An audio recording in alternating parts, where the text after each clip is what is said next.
Hello, this is James Barkell and you are listening to the Coach Doctor podcast. In this episode I talk with Associate Professor Wilbur Kraak from the Sports Science faculty at Stellenbosch University on the Western Cape of South Africa. Wilbur is an academic in coach education with a large focus on performance analysis. However, he also coaches at many levels, including schoolboy, provincial and also at the international level. I first met Wilbur in the beachside city of Alicante, Spain, where we were presenters at the World Congress of Performance Analysis in Sport. Wilbur is a highly published author of coaching literature, and like many other coaches who have appeared in the Coach Doctor podcast, he's furthering his credentials and learnings with his second PhD.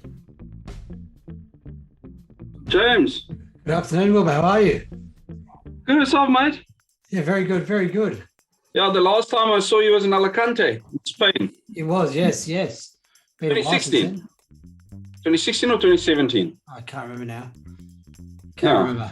But yeah, it's been a while. Yeah, no, it's good. But nice catching up, man. Thanks for the invite. Tell me a little bit about your history in coaching, both, I guess, the practitioner side of things and then the academic areas of coaching that you've been really interested in researching.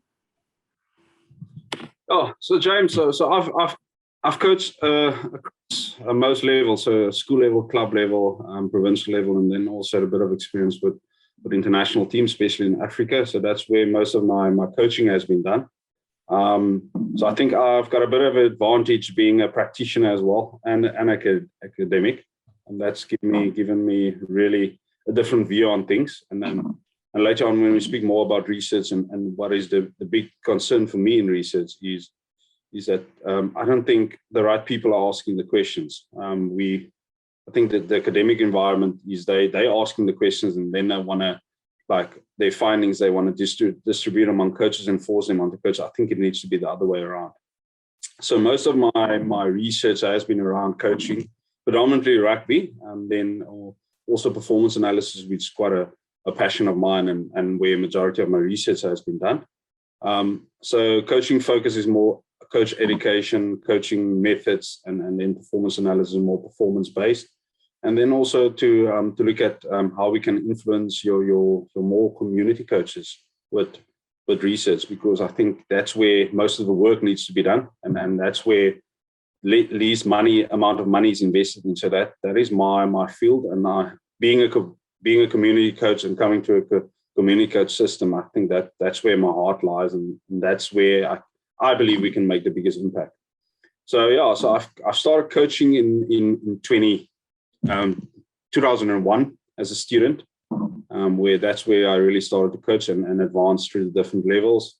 Recently, I was a consultant for the Nigeria Rugby Union, as a high performance coach and working with the coaches and the leadership group of players. And then also my research has been done across those different levels that I've coached at. So really, I think for me, it's been a privilege to be both an academic and a practitioner. I think it adds a lot of value for me to ask the right questions to research, and then also how can I transfer it back to coaching. So I think that link for me works, and I think because coaches are ultimately academics, so you need to read up and you need to become a researcher in order to evolve. I think that's a skill that coaches need to learn from the start. Yeah. Would you say that there's enough opportunity for either community coaches or even elite coaches to get access to academic research? The thing is I think there's access, but do we present it in a manner that's understandable for them? I think that's a big question, and that is a concern. So how do we translate that findings and research into information so that they can understand? I think that is where the challenge lies. So the translation of that papers and how do we speak so that they can make sense? Because something that I've learned very early, you can, with some community coaches, you can't use big words and be very technical. Break it down so that they can understand it. So ultimately, it's about if learning takes place, if they can understand it, and how can they apply it. And for me, that's the bigger challenge. Things of transferability that I spoke about earlier, I think is how can we write it in simple language? That's ultimately what it needs to be, so that it's understandable. They can apply it, and I think you also a practical person. You coach in the field and you publish your papers. So for me, it was easier to understand your papers because we come from the same background. Yeah. But that that don't, because you get a lot of scientists and they're clever people, but they can't translate the information it's understandable for other people. So when I'm speaking to coaches who don't come from an academic background, I usually encourage them to read the introduction, skip the methodology, skip the results, and go straight to the discussion, the conclusion, and hopefully there's some practical applications within the paper as well. Is that something you'd sort of agree with? Same. So that's my approach. That's how I read articles as well, because I think we depends on what hat you wear and the specific time when you're reading the paper. I agree. So coaches don't want to hear about standard deviation, effect sizes, p-square, p-values, and that kind of stuff. They want to hear, how can I use it? How can I use it effectively? What changes do I need to make in my program? And then you actually said, go into the discussion, go to the practical application, and what was the key conclusion or the key take-home message?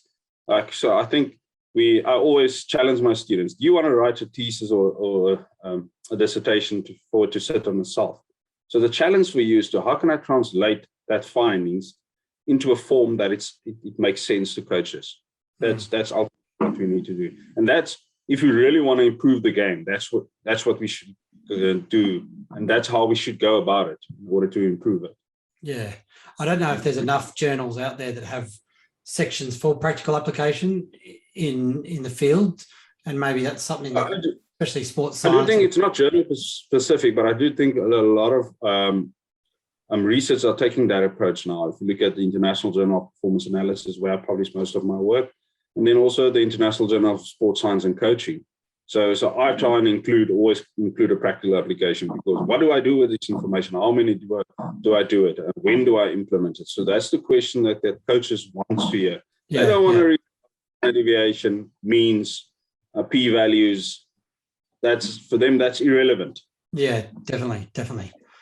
No, and I do think, while we're on this topic, I do think we as scientists also have a responsibility to educate coaches, because coaches also needs to be open to change, because you got to work with a lot of coaches that are a bit older, and they still think that science and technology are things that will replace them as coaches. And I think if you go into a mindset, how can science inform my coaching, instead of using science as like a buffer for you to not improve yourself. So I think we also and I think it needs to go both ways. We need to educate, because we have the scientific knowledge, but again, how can we break it down so that it makes sense? That's ultimately what's important for me. Yeah, I think you make a really good point there. You're from Stellenbosch University, which is in South Africa's Western Cape. I believe it's a bit of a rugby nursery for South African rugby players, and there's a lot of Springboks coming out of that area. Am I correct in saying that? Yeah, so that's always been, so the majority of the Springboks, if you look in the town or universities, come from this side, but that landscape is also changing now, because rugby is spreading. Other universities are competing now as well, but Stellenbosch University is still the front runner when it comes to student competitions in South Africa.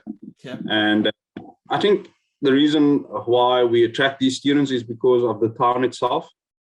So it's quite a nice student town with a lot of vineyards around Stellenbosch. It's quite central to Cape Town.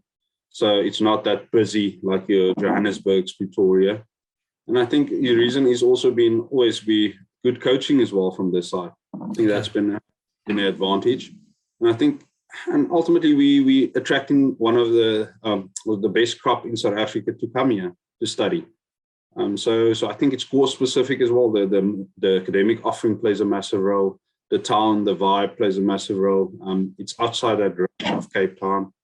And then there's like you still students, they come here, they play rugby, but they're still a student. So they're still enjoying student life, which means there needs to be a balance. You need to find the balance between academics, a social life, personal time. And I think that's what makes the university unique. We've also got challenges.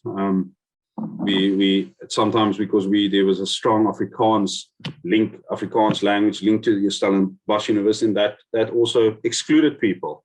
And I think that is something that they've tried to change and to make it more inclusive. And so we've also got challenges, but I think from a rugby perspective, over the last couple of years, since I've been here, we've been doing well. So I've been here for 11 years.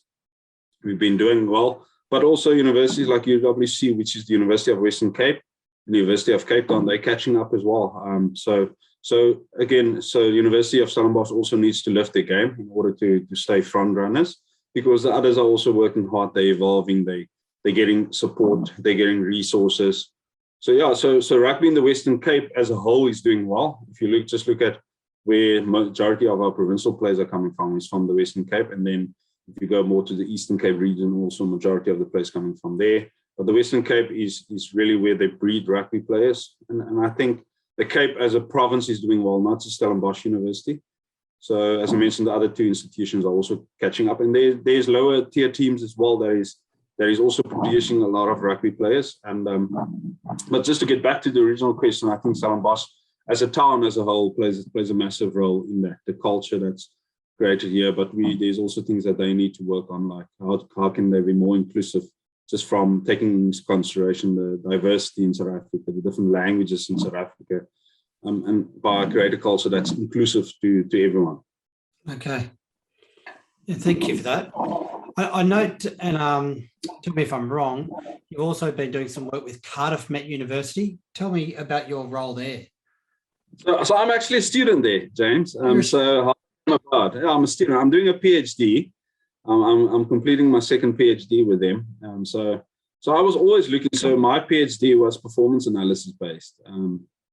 So it was really looking at video analysis and how can we inform coaching. But I've got a passion for coaching. I'm still looking to coach at a full-time level and a professional level. So I always had interest in coaching the soft skills of the art.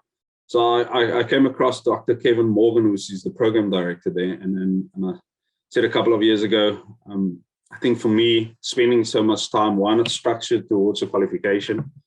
It hasn't been easy. It was something that took me out of my comfort zone, but I like a challenge, especially with COVID. COVID last year, so it was challenging doing it to distance learning and online.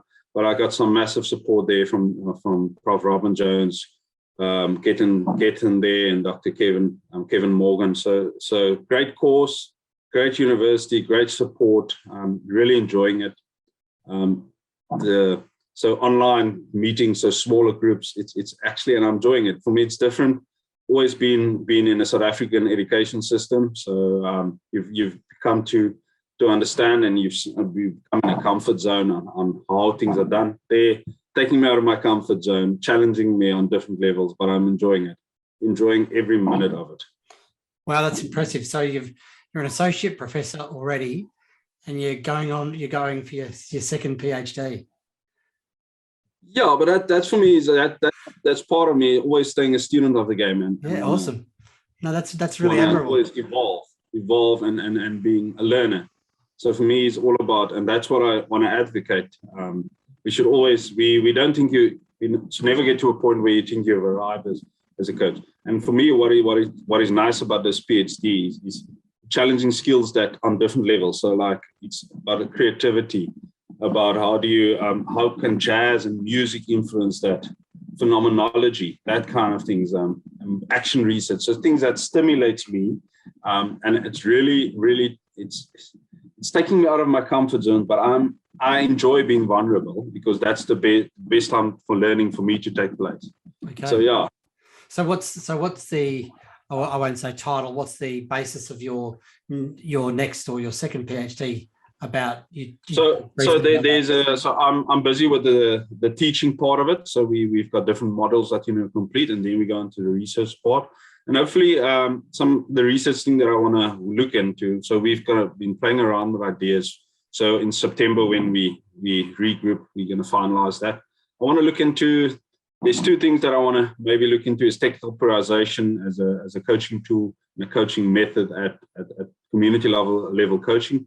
Or how do we change the culture from, in a coaching education perspective, from focusing it just on the accreditation and moving coaches into more a coach education approach, where the long run learning, evolving every day, where accreditation and the certificate just focuses on the now.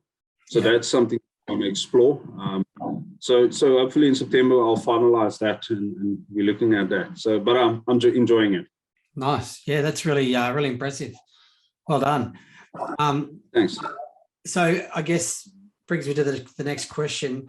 Is your passion, do you think, more around the academic aspects of coaching, or would you say you still prefer that hands-on, getting down on the oval?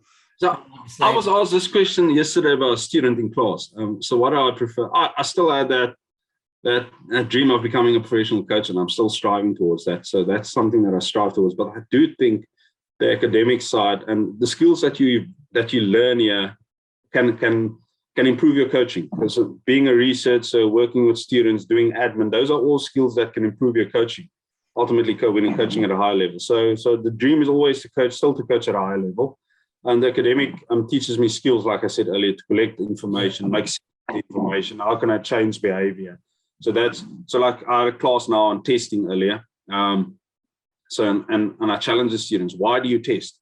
Are you just testing for the sake of testing because you need to test, or are you really using that information and it leads to a change in behavior? Or are you going to spend that amount of money and really, and it looks nice on paper, you can show you tested players, but it needs to really either improve your program, improve players, do a SWOT analysis, what to do more, what to do less, what opportunities you need to. So for me, the academic side really improves that. And I think even though when I go into professional coaching, I still want to have a foot in academic.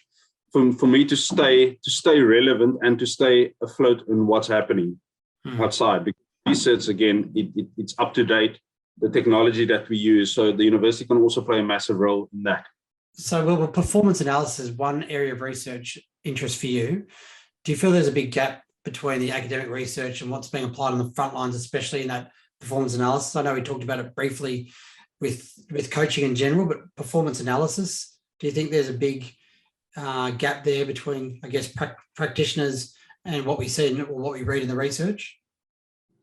So I can only speak what's happening in a South African environment. So in South Africa, we still see, I think the biggest mistake that we do is we still see performance analysis in any form of technology analysis as a nice to have. We don't see it as a must. And I think that's our biggest thing. And if you look at how our teams are compiled, they don't invest in performance analysis. They don't invest in performance departments. And I think that's something that we need to improve. That's the first thing that we need to. And in a South African context, again, if you look at community rugby, these coaches are volunteers. So sometimes these clubs might not have the budget to acquire these skills or these services. And sometimes they don't have the time because they've got a job from 8 to 5. They get to the field at 7, they go home at 9. So that also needs to be taken into consideration. Even though if you look at our professional teams and across different sport, I think rugby is one of the sports that is applying sport performance analysis. But if you look at other sports like our major sports like football only started using now. Cricket is at a national level is quite clued up, but if you go down to your franchises, they don't necessarily have that support. If you look at netball, they have a central point for the national team, but like our regional teams don't have that support. So first thing for me is budget, time, and then accessibility, and then something that we discussed earlier is coaches that don't want to change and they don't want to use these tools. And again, if you move more to elite, I think there's also, we need to change the term that we use for this, because a lot of the times you get a service provider that provides coding, and then they seem they call themselves a performance analysis department. So that's something that we also need to work on. What the terminology do we use? And I think the major issue is because in South Africa, we don't have a specific degree that only focuses on performance analysis. It might be a sub-model that's part of a course or a degree. So I think that plays a massive role. And I do think the other thing is who asks the questions, as I said earlier. So I really believe the practitioners need to ask the question, and then the researchers needs to investigate it. At the moment, it's the other way around. So the researcher will pick up something, he'll ask the coach's opinion, and then he'll continue with the research. So I'll do it the other way around and say, let practitioners ask the question, and then you conduct the research. Do you think utilising performance analysis could be something that could substantially improve performance via improved feedback messages and stronger accountability from the playing group, And is there a way that non-professional and junior representative teams could use performance analysis at a more cost-effective level without the use of highly expensive software? I think there is a way to get around it. I do think we spoke a lot about education and to educate coaches on the benefits of it first. What can you use it for? And then secondly is to create an infrastructure where you can support clubs together, so that because there's different tiers and clubs that's down at the bottom will always struggle because they compete against clubs that got more resources. So for me, it's education, support, and resources, and then hopefully to educate the coaches and to educate former players to become performance analysts, and don't see it as just an add-on. Make it part of your team like a specialist coach. Make that analyst like a scrum coach that can come and consult for you. He's a specialist coach and he adds value in a specific area. And if we can see that, I think we can change that landscape. And also, how can we free up time for coaches? Because ultimately that is their challenge. And the budget constraint, I think there's ways to kind of overcome that.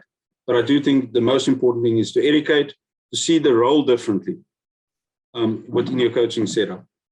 Yeah, I like that idea of you saying that make that part of the coaching staff and is seen as one of the coaches, because I think a lot of people think, if I'm performance analysis, I'm not really a coach. I'm not really part of the team. I'm sort of on the outside of the team and I'm not adding as much value as I think I could.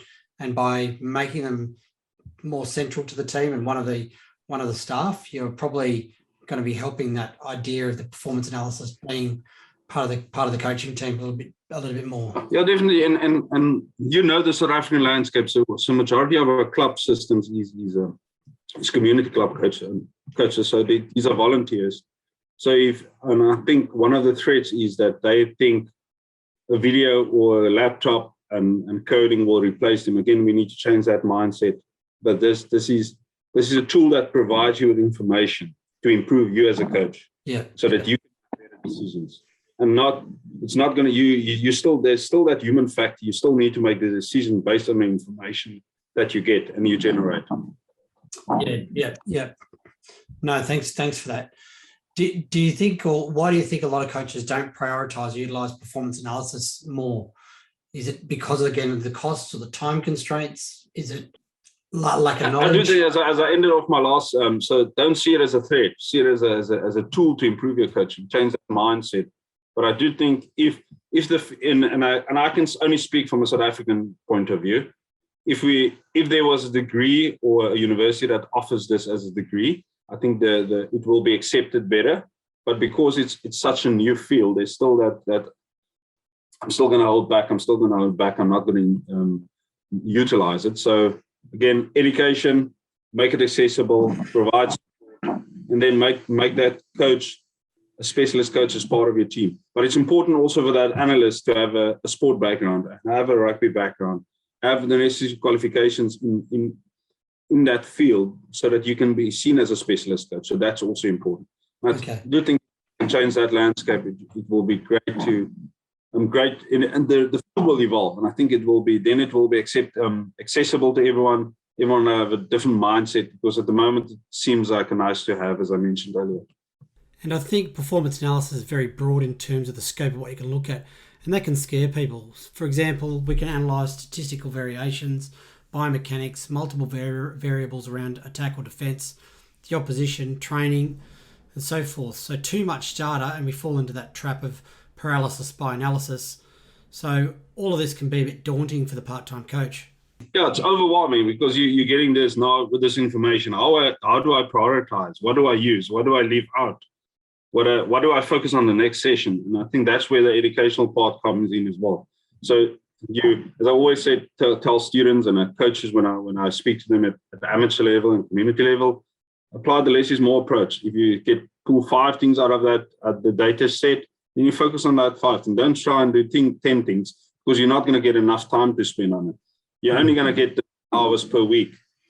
Yeah. So let's just come up with a bit of an example in that situation. If I'm an amateur coach and I'm coaching a team and I train on a Tuesday and a Thursday night and I play on a Saturday, so I've only spent maybe 1.5 hours on the Tuesday, 1.5 hours on the Thursday, so 3 hours of training a week, plus a Saturday game. What would you say for that amateur coach to prioritise if they got their video, for example? Would you say, let's focus on maybe missed tackles versus tackles made, or what are some things that you think would be important? Yeah, for me, something that because I've worked a lot of time in the community sport. For me, is and at the clubs I work, we've always been attacking orientated. So for me, is important is our kicking game, our kick returns. That's always been important. Entries into the 22, and then how do we use that? So we always focus on limited. If you get into 22, you need to get output points. So that's been the mindset. And something that we're trying to improve is our contact technique and tackle technique. So we look at missed tackles and ruck cleans. And then discipline. I think discipline is something that you can manage. So a number of penalties conceded in a game, that for me is vital. And then something that I've been looking in is creating opportunities and execution. So have a ratio of how many opportunities did you create and how many did you execute from attacking perspective. So that for me is important. And again, it comes down to that priorities needs to be aligned with your philosophy and your approach to the game. Because again, your needs, everyone's needs is different, and you need to align that. And so those things that I've mentioned is just some things for me, and the type of players that I worked with in the community sport environment. Okay, yeah, thanks. I'm not sure if I'm asking this question, and I'm not sure if we've already covered it, but I'll ask it anyway. But as a coach educator at both tertiary level and World Rugby coach educator, what are some of the common themes you feel need to be addressed in coaching? Okay, for me is firstly, as I said, and that's one of the reasons why I want to pursue this for my PhD at Cardiff, is how do we change our mindset from coach accreditation to coach education? Because where coach accreditation for me is getting a certificate, that's short term. How do we change that to a long-term mindset? So that's the one thing. The second thing is, how do we move from an environment where we memorize to an environment where we can understand and apply?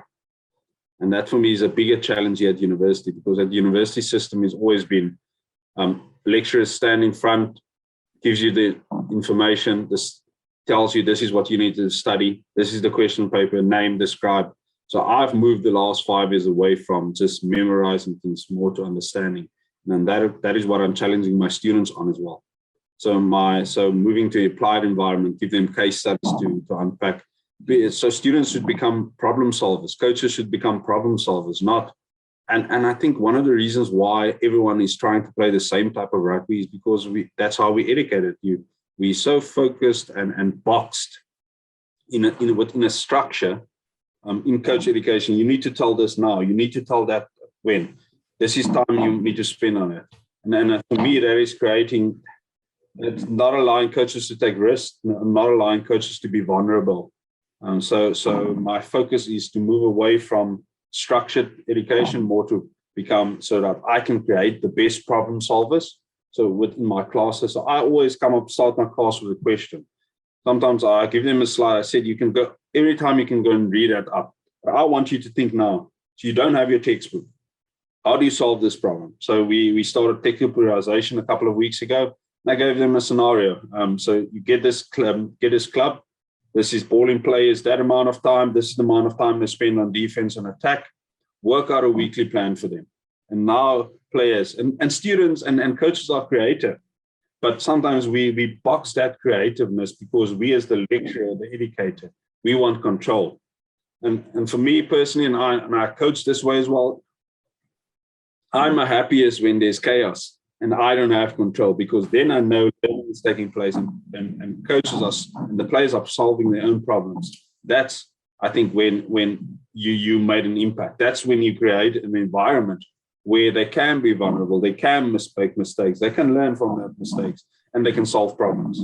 So that's my biggest concern with Coach Ed, and with working in an academic environment. I think you've experienced the same.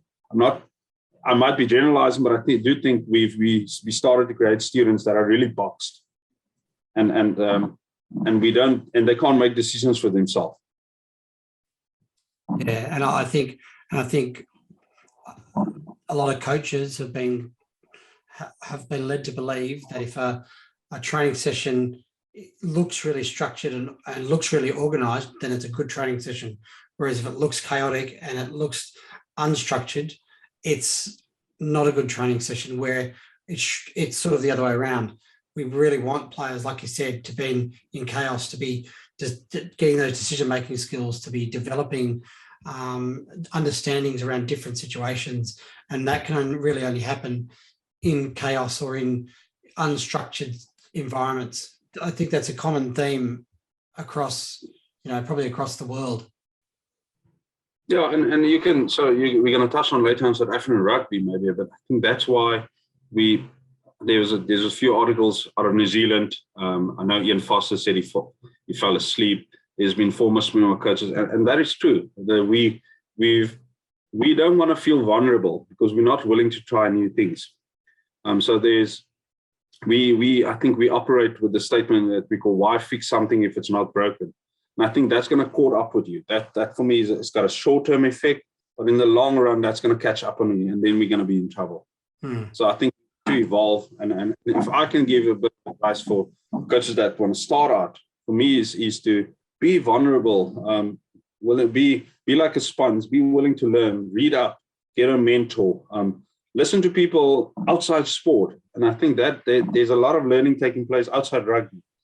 And there's like something that I enjoy is Formula One. Just for me, the efficiency and the effectiveness of that in the pit, for me, that is how they set that up, how they control that, and the strategies and things is. So get out of your comfort zone, learn, go and read a lot of books that doesn't necessarily have to do with coaching. Just how to deal with people and remember the law. And I think this is, for me, the most important thing is, remember you're working with a human being before you work with a rugby player, and get to know that player and create an environment where that player can feel safe and belong to something. So that's just some tips that I want to share with coaches out there. Yeah, that's some really great advice. And again, being an associate professor who's already got a PhD and you're doing your second PhD, you're showing that what it's like to be that sponge, to go out and learn as much as you can. I mean, there's plenty of people with your credentials that could sit back and say, I already know it all. I don't need to go out and learn anymore. But you're not doing that. You're going out, you're trying to test yourself, to push yourself to get even more knowledge and learn even more. And I think if I look at some of the great coaches and even some of the people I've interviewed on this podcast, I interviewed a coach called Andrew Murphy, who was part of the Australian Olympic side. He attended 3 Olympics as an athlete. He's coached at the Olympic level. He's doing a master's in high performance sport. So he's still trying to go out there and learn and get better. And again, he could sit back and say, you know what, I've already done all this stuff before. I don't need to keep learning. But I think that's what separates a lot of these great coaches, is they want to keep going and learning. They want to keep getting better. They want to keep challenging themselves and, challenging, I guess, the norms of, this might have been done in the past and might have worked, but I want to try and progress on it. I want to try and do it better. So I think you've got some really good advice there. Mate, just quickly crossing over to, I guess, South African rugby, the Springboks are in a pretty rich vein of form. Presently, they've just won a World Cup in 2019. They just beat the Lions in that pretty intense series, which I watched pretty closely. It looked pretty brutal, that series. What are they doing right at the moment to be so successful? I do think I want to take it a step back. What are we doing right? So I think we need to unpack that. And first, what are we not doing? At the moment, I think what is happening in South Africa, there's been no school sport for the last 2 years. I do think it's going to catch up on us if we keep on our same rugby structures. And I do think it's going to play a massive role down the line if we're not going to have proper development system and proper systems for coaches. Okay, so that might be a concern for 3 years or 5 years down the line. What we're doing right, I think there's clarity on the role for each player, and there's clarity on what is expected of them. There's clarity on how we should play. There's clarity on how we should approach specific opposition. What is worrying is that if we're taken out of that comfort zone, will we be able to adapt? And that is a big question for me. If you look at the first test where the Lions played a similar game to the Boks, and the Boks didn't expect it, and we were took out of a comfort zone. So for me, I think the last couple of years under Rassie and Jacques Nienaber, I think there's been a lot of clarity on how we want to play, how's everyone's role within that team, and I think the standards that they created. I'm not sure, and this is worrying, if we can keep up the same pace, the same approach for the next 5 years, because I'm not sure what the effect of COVID will be on our development systems in the current form. So I do think this COVID provided South African rugby with an opportunity to go and revisit. So we've got quite a massive focus on winning at schoolboy level. We've got quite a massive focus on winning at club level, but we neglect the development part. We neglect where we really go and focus on to develop players for the long run. Everything that we do is very short-term focused, so that will catch up on us. And I think as I said, if you're winning, no one is worrying. But I'm being a scientist and also being a coach, I'm really worried of what's going to follow after the next World Cup. So I think with this group of players and the players that are coming in, I think we sorted out until the next World Cup, but what's going to happen after that? And that could be the effect of COVID. And I think, but maybe COVID came at a good, the impact of COVID came at a good time for South African rugby to really go and revisit our systems, especially our development systems, our development pathways for coaches, because coaches are not coming through. And I do think also, just to link back to your previous question about coach education, why coaches are so focused on the accreditation parties, because ultimately that is, if you don't have that qualification, you can't apply for a job. So we need to look at our development system, development pathways for coaches, and we still got a hell of a lot of work. With the world champions, we just beaten the Lions, and that shouldn't put us on a pedestal. That should actually give us motivation to go and revisit our systems, because there's no talent so there was no rugby for schoolboys since March last year. So there's been a couple of games in the beginning of the year, but it's 2 or 3 games, no formal league. And how we revisit that structure, and we can't for the next 5 years, we can't go and we've got the best talent. We also need to work hard with that talent, and we also need to develop and put pathways in place. So do you think South African rugby will bounce back from this COVID hangover that you've just seen and have the development pathways adjusted accordingly? I'm not too clued up on the changes that we've made, but I think so. There was no under-20 World Cup last year and this year. So there was only a competition we had in Stellenbosch where Georgia, Argentina came down and we played a couple of games against them. So what happens to that players that exit the school program now, and how do we keep them in the system? How do we keep them and give them opportunities? That's going to be a challenge. I hoped that this COVID hangover, as you call it, gave these guys some insight on, hey, we can't be doing the same thing we did a couple of years ago. So a couple of years ago, it's like a sausage machine. They were just generating players, talent's coming through. So we didn't need to really work hard with that talent, because there's always been talent. So now there might be talent, but now you need to go work hard and go find that talent. Because remember, we didn't have a Craven Week last year. We didn't have any schoolboy tournaments like provincial tournaments last year. So now that talented players are sitting there, so they didn't get exposure. So now coaches and recruiters need to go and really go watch a lot of rugby, go to these schoolboy festivals where they participate in schools, and also provide resources to schools that is less fortunate, so that everyone can get at the same level and everyone can get a fair opportunity. And that's going to be the challenge. So look at it differently. Don't look at it as we're just going to get the best, but make your pool bigger. Develop these players, provide them with support and resources, the best knowledge, and hopefully we'll get a good group of players out and that can compete later. But if we're not going to do that, we're going to be in massive trouble after the next World Cup in 2023. Well, but recently in Australia, we've seen an influx of former players coming into coaching systems with little coaching experience. I'm not sure if it's the same in South Africa, but what are your thoughts on this?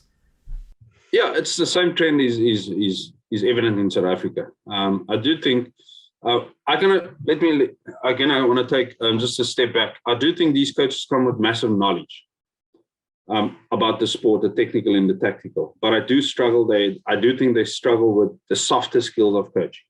And I think that's where there needs to be support for these coaches. So they've got massive knowledge, but now they walk into a system where they become a head coach. They don't know how to work with a management team. What's the role of a physio? What's the role of a bio? What's the role of a team doctor? What's the role of a performance analyst? They come with technical and tactical knowledge of the sport. So I do think there needs to be a pathway for them. I do think we need to think differently about coaching education. We don't want to lose these coaches, but we also want to create a pathway for coaches that come through the ranks that coach at different levels and to get an opportunity to coach at a high level. So I think there needs to be a structure, and what support do you provide these coaches that come out of a high performance environment? So they can add massive value, but I don't think some of them are ready to be head coaches. And they maybe become on board as let's say you were locked for your years, maybe you come on board as a line-up coach. But I do think at the moment it's unfair towards some coaches that come through the ranks. They've done their qualification, and put them on a different program to provide them support with that softer skill. So I'm not really telling you what I will do, but I do think both of them can add value. But you just need to make it provide fair opportunity to both set of coaches. But I do think these ex-professional players can add value from a technical and tactical perspective, where your other coaches that might not have played a game at a high level, they've got the softer skills. They can create an environment. They can plan a session. They can provide correct feedback. They can use video analysis to provide feedback. They can zoom in on let's say, workload monitoring and that kind of stuff. So then the challenge for unions is, how do we support both and make it a fair opportunity for both to apply for jobs? But I don't think some ex-players are ready to take up head coach positions at senior teams. I don't think they need to get an experience, get hours on the field, but they can add massive knowledge and give massive input to the technical and the tactical side of the game. Yeah. And one of the issues I've heard in the past with former players is that often they expect the players that they're coaching to have the same ability or same skill set they had as a player, and can't understand why they're unable to perform something, or to read the game, or to perform a core skill, or whatever it might be, the same way as they were able to as a player. And I think that's that understanding. There's an understanding of, I guess, learning. There's an understanding of other people's knowledge and I guess developing relationships that might be lacking, that those ex-players might need more time developing before they go into these sorts of coaching roles. And I think one of the biggest mistakes is you touch on a couple of things there. So let's say I've been playing Super Rugby at a high level. Now after I play, I become a high school coach. Now I want to implement a high performance environment similar to that of a Super Rugby team that I've played at school level, and then we're missing the whole point. So that's the education that needs to happen. So, and I think what the other is that these players will coach the same way they've been coached. Yeah. So if they've been coached in a certain way, they're going to coach exactly the same. So then they're not evolving as a coach. They're not finding their uniqueness. If I can call it that. They've just, so the same type of coaching will take place. Where's that creativity, that problem solving, and that. So that's softer skills that we need. But I do think they value, but I won't push them to a head coach position straight up. Give them 4 to 5 years in an assistant coach role or specialist coaching role, and hopefully in a couple of years they can learn that skill, and they can unlearn certain things, bad habits that they've picked up while being coached by certain coaches, and they could become professional or full-time head coaches. No, thanks for that. Much appreciated, mate. I've almost taken up an hour of your time. I think probably over an hour of your time now, so I won't keep you much longer. And the last question's a bit tongue-in-cheek, and I just wanted to know, with the Rugby Championship, and you've just told me earlier on that there's a chance it could be cancelled, but can the Springboks beat the All Blacks this year? I mean, up until recently, it's you've often gone, there's not many people many teams that can beat the All Blacks, but I think the way the Springboks have been playing lately, they've got a good chance. I do think so. So I've got a lot of mates that support New Zealand, and we've been there's been a lot of banter, but I do think South Africa, as I spoke about earlier, there's a lot of clarity. There's a lot of clarity in the role. The team is settled, and there's a lot of injured players that coming back to boost the team. So I do think we were in a shot with the team, with this current team, to beat the All Blacks in New Zealand. I do think New Zealand is, I think with Ian Foster coming in, he's been there for 2 seasons now. I think they're unsure about who's their third choice, especially in your 10 and 15 position, which is critical for them. And then I think on loose forward in lock, they're not in the same level as South Africa. That is my honest opinion. I think they're lacking there. And I do think if we can exploit them and we can put them under pressure and we can then limit the amount of time and space they have on the ball, we're in with a good shot. And our kicking game has been massive. And then I think they do think the conditions will suit us. In New Zealand, it's quite slippery, wet, and a lot of our players that has played in the UK are used to that type of environment and surface. So we've definitely got an advantage there. But it's always tough against New Zealand. And again, something that I admire from New Zealand is always they take it on the chin and they move forward. So after the World Cup, they evolve, they change their approach, and that's what I've always admired in them. But I'll give it to South Africa with 1 point. Okay, nice. All right, I'll take you on that one, mate, and I very rarely support the Box, but it's good to see a bit of a changing of the guard lately, so I think I'll support the Box on that one as well. Okay, but again, as I said, New Zealand, I think if they get clarity on who's their 19 combination, I'm a Barrett fan, I'm a massive Bowden fan. I'll put him at 10, and then Mackenzie at 15. If they can settle in an Aaron at 9, I do think they can be a massive. But with Mo'unga, they've got a good fly, steady fly, consistent. But a Barrett just on the ball with speed, that's something to admire. Yeah, he's a special player. I've got a soft spot for him as well. So I think we're on the same page there. Yeah. All right, Wilbur, thanks so much, mate, for coming on this podcast with me today. Really appreciate your time. I know it's what time is it over there now? About 3:30. No, it's not. It's just after 3:00. No, appreciate it. And it's a pleasure coming on, and I appreciate the opportunity that you've given me. And it was nice catching up again after all these years. I can remember that Irish bar in Alicante, Spain. Yes, a long time ago now. Not too long, but... Not too long, yes. Time does travel fast, doesn't it? Yeah. Okay, mate. Well, thanks so much, and all thanks, the best mate. for the future. No, same to you, man. Catch up. Let's catch up again. Yeah. Okay. If you'd like to follow Wilbur's work, you can follow him on Twitter at Coach Wilbur and through LinkedIn under Wilbur Kraak. I'll put these details in the show notes. I hope you've enjoyed our chat with Wilbur today.